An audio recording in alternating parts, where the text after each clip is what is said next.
Hey guys, welcome to my channel. मेरा नाम है अनिरुद्ध और मैं आज आपको दिखाने जा रहा हूँ building of Indian supreme court, है ना। तो आप देख सकते हैं ये बिल्डिंग है इंडिया के सुप्रीम कोर्ट की। ठीक है, तो आपको पता होगा कि दिल्ली में फार्मर्स के प्रोटेस्ट हो रहे हैं। ठीक है ना। 3 फार्म एक्ट के खिलाफ जो है किसान जो है प्रोटेस्ट कर रहे हैं। सरकार से अभी सुप्रीम कोर्ट ने बोला है कि आप अभी के लिए इन तीनों एक्ट को डालिए होल्ड पर और अच्छे तरीके से ऑब्जर्वेशन करिए किसान संगठनों के साथ में, और इन फार्म लॉ को करिए होल्ड पर। ठीक है, तो आइए इन सभी के बारे में बात करते हैं। चलिए उन पे आप सोच रहे होंगे कि सरकार और फार्मर्स के बीच में ये सुप्रीम कोर्ट कैसे। देखिए, सुप्रीम कोर्ट में कई पिटीशन डाली गई हैं फार्म एक्ट के खिलाफ और प्रोटेस्ट हो रहे हैं कंटिन्यू हमारी राजधानी में। लगभग 5 महीने से हज़ारों किसानों के द्वारा यहाँ इतनी सर्दी में टेम्परेचर बहुत ही कम है, 3 या 4 डिग्री हो जाता है नाइट के टाइम पे। तो आप देख सकते हैं कि इतनी भयंकर सर्दी में किसानों द्वारा बहुत ही बड़ी मात्रा में प्रोटेस्ट किया जा रहा है और अब तो पूरे देश में जगह जगह ये देखने को मिल रहा है। ठीक है ना। तो इंडियन फार्मर्स का जो प्रोटेस्ट है वो 9 अगस्त 2020 से कंटिन्यू चल रहा है। आज इसको 5 महीने और 2 दिन हो चुके हैं और अभी तक ये कंटिन्यू चल रहा है। फार्मर्स जो हैं उनके प्रोटेस्ट 3 फार्मर्स एक्ट के खिलाफ चल रहे हैं। ठीक है ना, जो कि सरकार ने सितंबर 2020 में ऐड किए थे, जिनको एक्ट बनाया गया था। देख सकते हैं आप किस तरीके से इतनी भीड़ है वहाँ पर। चारों तरफ से दिल्ली के मेन हाईवेज़ को बंद कर रखा है। तो फार्मर्स का क्या कहना है। फार्मर्स कहते हैं कि ये जो आपने बदलाव किए हैं ये उनके हित में नहीं है और बड़े कॉरपोरेट्स के द्वारा जो छोटे किसान हैं या सभी किसान हैं उनका शोषण किया जाएगा। और जो एमएसपी सिस्टम है तथा एपीएमसी जो है वो बिल्कुल ही ख़त्म कर दी जाएंगी कुछ समय के बाद में। एमएसपी बता दूं आपको, मिनिमम सपोर्ट प्राइस। ठीक है ना। तो और कुछ क्या होता है कि अपने देश में कोई भी चीज़ हो, फेक न्यूज़ का बहुत बड़ा ही खतरनाक प्रचलन हो गया है। फेक न्यूज़ तुरंत चलाई जाने लगी। देखो, फेक न्यूज़ चलाई गई कि एमएसपी बिल्कुल ख़त्म कर दिया जाएगा, है ना। और जियो पर भी इल्ज़ाम लगा दिए गए, रिलायंस पर, कि वो आएगा इस मार्केट में, पूरी मार्केट पर कब्जा कर लेगा, सबकी ज़मीन हड़प लेगा और भी कई सारे। तो जियो को ऑफिशियली आना पड़ा और क्लियर करना पड़ा कि हम इस सेक्टर में नहीं आ रहे हैं, हम कोई भी लाभ इससे नहीं लेने वाले, हमारी तरफ से निश्चिंत रहिए। तो देखिए क्या होता है। आप देख सकते हैं कि किस तरीके से टेंट लगाए गए हैं, बहुत ही बड़ी मात्रा में लोगों को इकट्ठा किया जा रहा है। तो आपके लिए सबसे पहले मैं क्वेश्चन लाया हूँ कि करंट सैलरी बताइए। जो चीफ जस्टिस ऑफ इंडिया है सुप्रीम कोर्ट में, उनकी करंट सैलरी कितनी है। जी हाँ, जिसका आंसर मैं दूंगा आपको वीडियो के एंड में। तो ये देख सकते हैं आप, काले कानून वापस लो, फार्मर्स का प्रोटेस्ट बड़ी ही बहुत तरीके से चल रहा है ना। शेम ऑन नेशनल मीडिया हो अगेंस्ट फार्मर्स। अब बोलते हैं ना कि विरोध में कुछ भी बोलो। तो आपको बता दूं कि 11 जनवरी 2021 को हमारे जो सुप्रीम कोर्ट है उसने यहाँ इंटरवेंशन की है। ठीक है ना। फार्मर्स की डिमांड क्या क्या है वो आपको बता देता हूँ। पहला है कि आप जो भी लॉ लाए हैं उनको तो पहले रिपील करो, यानी कि पूरी तरह रद्द कर दो। ये सीधा सीधा कहना है। दूसरा, एमएसपी को आप हमें लिखित में दो। हमें आप पर ज़रा सा भी भरोसा नहीं है। हमें आप एमएसपी का जो है वो लीगली हमें दीजिए। ठीक है ना। कि गवर्नमेंट की जो प्रोक्योरमेंट प्रोसेस है एमएसपी पर, वो कभी ख़त्म नहीं की जाएगी। हालांकि हमारे प्रधानमंत्री जी ने इसको बोला है कि MSP has remained and will remain, रहा है और रहेगा, बिल्कुल बोला है, क्लियरली बोला है। लेकिन कहते ना समझ में ही नहीं आ रहा है, क्या बताएं। ठीक है ना। तो डिमांड है उनकी, एमएसपी वाली डिमांड तो है ही, सबसे महत्वपूर्ण डिमांड तो यही है, इसी पर बवाल है सारा। ठीक है ना। और डीजल्स के प्राइजेस एग्रीकल्चर यूज़ के लिए कम कीजिए। ठीक है ना। एश्योरेंस दीजिए प्रोक्योरमेंट सिस्टम रहेगा। और विड्रॉ करिए उन सभी केसों से जो भी आपने हमारे लीडर्स के ऊपर लगाए हैं। जी हाँ, बिल्कुल, ये सभी मांगे हैं किसानों की। देखिए एमएसपी के बारे में मैं अगर बता दूं आपको, तो ये मिनिमम सपोर्ट प्राइस होता है। इसके तहत क्या होता है कि गवर्नमेंट अभी करंट सिचुएशन ये है कि 23 क्रॉप्स ऐसी हैं जिन पर सरकार एमएसपी देती है। क्या होता है इसमें कि एमएसपी में सरकार एक जो उसका अमाउंट है, उसका फसल का जो अमाउंट है उसको एक क्लियर कर देती है कि हाँ इतना अमाउंट हमने रखा है, तो उससे कम में आप उसको ख़रीद नहीं सकते, कोई भी और सेक्टर वाले ख़रीद नहीं सकते हैं। हालांकि ऐसा बहुत कम होता है, लेकिन ये है कि उससे कम पर अगर जाता है तो किसान जा कर के सरकारी मंडी में बेच सकता है, क्योंकि उतना तो उससे वहाँ मिल ही रहा है। एकदम प्रोटेक्शन है फसलों के लिए कि ज़्यादा कम दाम में हाँ किसानों की फसल को ना लिया जा सके, ठीक है ना। उसका खर्चा तो कम से कम निकलना ही चाहिए ना। तो आपको बता दूं 23 फसलें हैं इसमें 700 सीरियल्स हैं, 7 सीरियल्स हैं, पैडी, वीट, माइस, बाजरा, ज्वार, रागी, बार्ले। 5 पल्सेस को रखा गया है, चना, अरहर, उड़द, मूंग और मसूर। 7 ऑयल सीड रखे गए हैं इसके अंदर, है ना। Rapeseed, mustard, groundnut, soybean, sunflower, sesamum, और safflower and niger seed. 4 commercial crops को रखा गया है, कॉटन, शुगर कैन और कोपरा एंड रॉ जूट। तो ये फसलें हैं जिनको इस लिस्ट में रखा गया है और इनको भी बढ़ाने की मांग हो रही है। तो गवर्नमेंट का स्टांस क्या है यहाँ पे? गवर्नमेंट कह रही है कि ये जो हम बदलाव लाए हैं ये बहुत ही ज़रूरी थे, है ना। इंडिया की जो इतनी बड़ी मार्केट है, भारत में कृषि का क्षेत्र बहुत बड़ा है।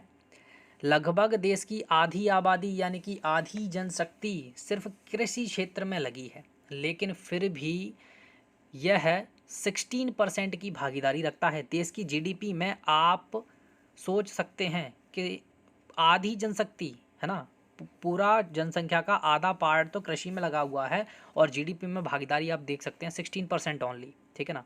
तो आंदोलनकारी क्या कह रहे हैं? आंदोलनकारी कह रहे हैं कि ये बदलाव छोटे किसानों के लिए सही नहीं है, बड़े कॉरपोरेट द्वारा इनका एक्सप्लॉयटेशन किया जाएगा, है ना। और अंततः किसानों की ज़मीन जो है वो रिस्क पर है, ज़मीन है, छोटे धंधे हैं, ये रिस्क पर है। ये तीनों फार्म बिल्स आप देख सकते हैं, ये 3 फार्म बिल्स हैं। Farmers produce trade and commerce यानी कि promotion and facilitation act number 2, farmers empowerment and protection agreement on price assurance and farm service act, the essential commodities amendment act. तो ये 3 फार्म बिल्स हैं, ठीक है ना। तो farmers produce trade and commerce, इसके अंतर्गत क्या बताया है इन्होंने कि फ्रीडम टू फार्मर, किसानों को आज़ादी है और कि वो कहीं पर भी अपनी जो फसल है उसको बेच सकते हैं। ऐसा ज़रूरी नहीं है कि वो रजिस्टर्ड एपीएमसी में ही इनको बेचें। एपीएमसी का फुल फॉर्म जानते हैं आप? एग्रीकल्चर प्रोड्यूस मार्केट कमेटी, ठीक है ना, जो भी स्टेट्स के अंडर आती हैं। देखो इससे क्या है, स्टेट्स को भी थोड़ा घाटा है कि एपीएमसी की वजह से उनको भी कुछ रेवेन्यू आता था, वहाँ किसानों के जी फसल तौली जाती थी, वहाँ कुछ तरीके टैक्स लगाए जाते थे, तो उससे सरकार स्टेट गवर्नमेंट को भी रेवेन्यू बनता था। तो अब वो भी ख़त्म हो जाएगा, है ना। Restriction free sale of agri produce from one state to another state. देखिए हालांकि ये तो रिलेवेंट नहीं है, क्योंकि क्या है, पहले भी किसान कहीं पर भी बेच सकता था, पर यह है कि उसका जो लोडिंग का चार्जेस हैं ये बहुत बढ़ जाते थे, इस वजह से वो अपने आसपास ही उन अपने सामान को बेच दिया करता था। फार्मर टू इंक्रीज प्रॉफिट, बढ़ाने के लिए the expenditure on marketing and transportation of farmers will reduce and a convenient framework to be provided for electronic trade. जी हाँ, हाँ ये थोड़ा काम का, जैसे ई नाम का आपने नाम सुना होगा। ई नाम जो है उसमें क्या होता है कि जो ट्रेडर है और जो बेचने वाला किसान है उन वो ऑनलाइन ही अपने सामान के बारे में बात कर लेते हैं, कहाँ ट्रांसपोर्ट करना है, किस तरीके से, तो वहाँ उनका थोड़ा सा बेनिफिट हो जाता है, ठीक है। तो ये आप देख सकते हैं। इसी बीच में एक खबर आती है कि सुप्रीम कोर्ट ने एंट्री मारी है और सुप्रीम कोर्ट ने कहा है कि ये डिसअपॉइंटेड है गवर्नमेंट के साथ में। हेडलाइन देख ले, farmer protest says hold farm laws और वी विल, हम करेंगे, आप कर दीजिए होल्ड पर या हम स्टे लगा देंगे, ये ऐसा सीधा सीधा बोला गया है। The 8 round of talks between government and farmers, 8 talks failure हुए हैं। जी हाँ, 8 बार बात हो चुकी है। यूनियन एग्रीकल्चर मिनिस्टर ने भी कहा, जब 8 टॉक फेल हो गई, कोई बात नहीं बनी दोनों के बीच में, तो उन्होंने कहा मीडिया पर्सन से कि parliament makes the law in our democracy, parliament संसद जो है हमारे देश में लॉ बनाता है। But the supreme court has every right to examine it, लेकिन सुप्रीम कोर्ट को इसमें एग्जामाइन करने की पूरी शक्ति है, और हम इसे वर्डिक्ट को कोर्ट में अगर जाता है तो हम भी इसे एक्सेप्ट करेंगे, बिल्कुल एक्सेप्ट करेंगे हम भी, ठीक है ना। तो सीजीआई जो हमारे सीजीआई हैं यानी कि चीफ जस्टिस ऑफ इंडिया, उन्होंने भी कई सारे सवाल सरकार से किए हैं। Supreme court directed the central government hold the farm laws of the court while noticing the situation has become fraught. देखो फार्म जो प्रोटेस्ट चल रहे हैं ना, ये बहुत ही बुरी सिचुएशन हो गई, कई लोगों ने तो बहुत परेशान हैं। देखो कितनी सर्दी पड़ रही है और लोगों को वहाँ बहुत ही असुविधा के साथ में प्रोटेस्ट करना पड़ रहा है, ठीक है ना। तो अब आप जान सकते हैं ये स्थिति और ख़राब ना हो, इसलिए सुप्रीम कोर्ट ने एंट्री मारी है और कहा है कि सिचुएशन को और ख़राब नहीं होने देना चाहिए, हम सभी को हमारा कर्तव्य बनता है ये, इसको सॉल्यूशन कुछ दीजिए। डिटेल्स क्या है, सीजीआई ने कहा this whole things has been going on, ये सब कुछ हो रहा है, क्या आपने नेगोशिएशन की थी। ये गवर्नमेंट के लिए हार्ड क्वेश्चन था कि आपने नेगोशिएशन की थी इन सभी लॉज को पास करने से पहले, है ना। तो और फार्मर्स यूनियंस का क्या कहना है कि वे, अब गवर्नमेंट कह रही है कि कुछ फार्मर यूनियन है वो कह रहे हैं कि या तो आप इन सभी लॉज को रिपील कर दीजिए, नहीं तो प्रोटेस्ट जो है वो कंटिन्यू रहेंगे। ये हमारे चीफ जस्टिस ऑफ इंडिया हैं शरद अरविंद बोबडे जी, ठीक है ना। तो इन्होंने क्वेश्चन किए हैं हमारे अटॉर्नी जनरल ऑफ इंडिया के वेणुगोपाल जी से, जो सरकार को रिप्रेजेंट कर रहे हैं सुप्रीम कोर्ट के अंदर, ठीक है ना। देखो सीजीआई ने कहा है कि हमारा इंटेंशन है कि किसी भी तरीके से स्थिति को सुधारा जाए, किसी भी तरीके से ये प्रोटेस्ट जो है अभी के लिए रोक दिया जाए, कम से कम, है ना। समाधान निकालो इस चीज़ का, इसीलिए अभी के लिए आप जो फार्म बिल हैं उनको होल्ड पर डालिए और नेगोशिएट करिए इन सभी के साथ में, है ना। और ICAR के सदस्यों के साथ में चर्चा कीजिए, तब तक के लिए ये लॉ को जो है होल्ड पर रख दीजिए। तो SC द्वारा बहुत अच्छी बात की गई है ये कि हमें सॉल्यूशन निकालना है, जल्द से जल्द हमें सॉल्यूशन निकालना है इनका, ठीक है ना। सीजीआई ने सरकार से पूछा कि क्या आप सॉल्यूशन का पार्ट बनना चाहते हो या प्रॉब्लम का, है ना। सॉल्यूशन का पार्ट बनोगे या प्रॉब्लम का पार्ट बनना चाहते हो, देखो प्रॉब्लम तो हो ही रही है।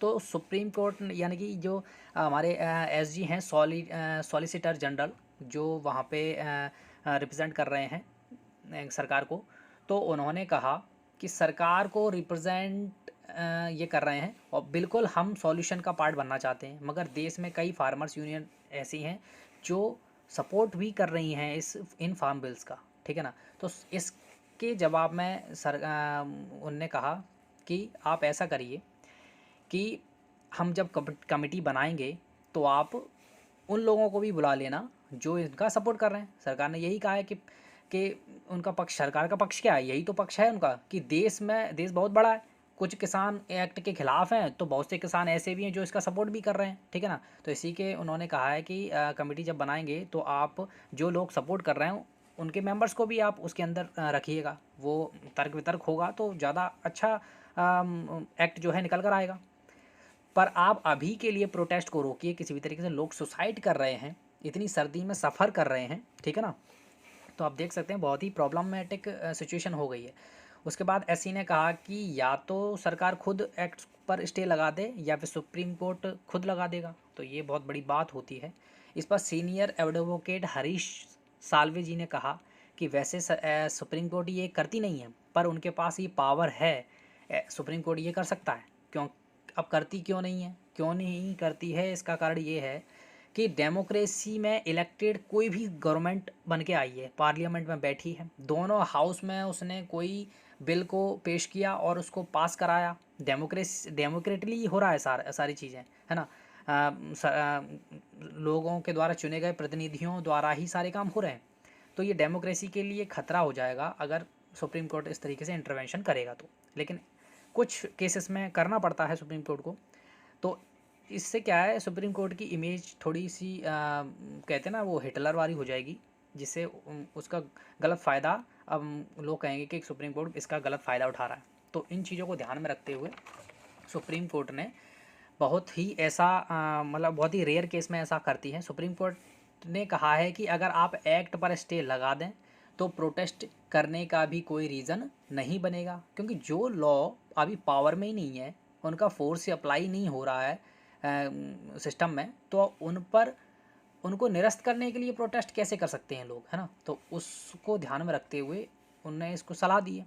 सरकार क्या करती है, इन लॉज पर होल्ड पर रखती है, सुप्रीम कोर्ट को ऐसा, सुप्रीम कोर्ट इसको कैसा करता है, तो वो देखते हैं क्या होता है इसके बारे में। तो देखिए, ये अगर इससे आप थोड़ा सा बियॉन्ड सोच कर देखें तो ये सरकार के लिए ये भी अच्छा है। अगर यहाँ पे मान लो कि सुप्रीम कोर्ट इंटरवेंशन नहीं करता और काफ़ी बड़े लेवल पर प्रोटेस्ट भी हो रहा है, तो ऐसा तो नहीं है कि सरकार अपने पे अड़ी रहती, प्रोटेस्टर अपने पे अड़े रहते। तो इसमें क्या है, सरकार अभी खुद कहती कि चलो हमने ये जो लॉ बनाए हैं हम इनको खुद ही रिपील करते हैं, ठीक है ना। तो ये भी काफ़ी हद तक डेमोक्रेसी के लिए ठीक नहीं रहता। क्या है कि फिर आगे चल के क्या होता है कि कोई भी सरकार अगर लॉ कानून पास करवाना चाह रही है, तो लोगों को एक एग्जाम्पल सेट हो जाता है कि देखो उस बार भी हमने इतना बड़ा प्रोटेस्ट किया तो वो लॉ को वापस कर लिया गया। अब तो इस तरीके से तो फिर प्रोटेस्ट करने का जो वो है वो बढ़ जाएगा, क्योंकि कोई भी किसी को भी आपत्ति होगी तो वो बस प्रोटेस्ट के लिए बैठ जाया करेंगे। तो इन चीज़ों को ध्यान में रखते हुए भी ये सुप्रीम कोर्ट ने बहुत अच्छा निर्णय लिया है, ठीक है। तो आगे मैं आपको क्वेश्चंस का आंसर बता देता हूँ कि सैलरी जो प्रेजेंट है उनकी, मैं बता दूँ, चीफ जस्टिस ऑफ इंडिया की 2,80,000, जी हाँ 2,80,000 रुपये उनकी पर मंथ की सैलरी है। आप देख सकते हैं प्रेसिडेंट की है 5 लाख रुपए, वाइस प्रेसिडेंट की 4 लाख रुपए है, प्राइम मिनिस्टर की है 2,80,000 रुपये, और गवर्नर ऑफ स्टेट्स यानी गवर्नर जो होता है उसकी है 3.5 लाख रुपये, ठीक है। चीफ जस्टिस ऑफ इंडिया की मैंने बता दिया आपको 2,80,000। जजेस of supreme court of India, जज जो होते हैं सुप्रीम कोर्ट में, उनकी है 2.5 लाख रुपए, ठीक है। तो आपकी क्या राय है इस पर, सरकार क्या करती है, क्या करना चाहिए, सुप्रीम कोर्ट क्या सोचता है किस तरीके से, तो आप क्या सोचते हैं उसको कमेंट बॉक्स में आंसर ज़रूर कीजिएगा। और आप अगर मेरे चैनल पर नए हैं तो उसको सब्सक्राइब ज़रूर कर लीजिएगा, क्योंकि ऐसी ही इंफॉर्मेटिव वीडियोस आपके लिए मैं लाता रहता हूं और आपको हेल्प होगी आपके नॉलेज को इम्प्रूव करने में। तो लेता हूं आपसे विदा, बहुत बहुत धन्यवाद।